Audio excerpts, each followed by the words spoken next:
ભાઈ શ્રી દિનેશભાઈ સેવા ટ્રસ્ટ છેલ્લા 12 વર્ષથી સેવા કરી રહ્યા છે। અત્યારે 82 થી વધારે બિનવારસી ભાઈઓ બહેનોનું ત્યાં પાલન પોષણ થઈ રહ્યું છે।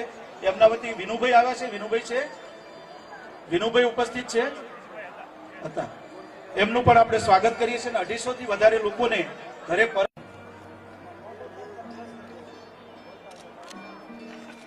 દિવ્યાંગ શબ્દ જયારે આપ્યો નરેન્દ્રભાઈ મોદી સાહેબે, ત્યારે દિવ્યાંગનું પ્રગતિ મંડળ નામની દિવ્યાંગ પ્રગતિ મંડળ સુરત એમની આખી ટીમ છે। ભાઈ શ્રી ચેરમેન છે અમારે દિનેશભાઈ।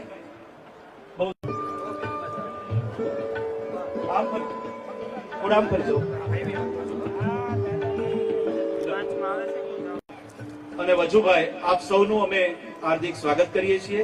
આપ ખૂબ દાખલો વેઠી, સ્વામીજી પોતે કાર ચલાવીને અહીંયા દાદાના દરબારમાં દર્શન માટે પધાર્યા છે।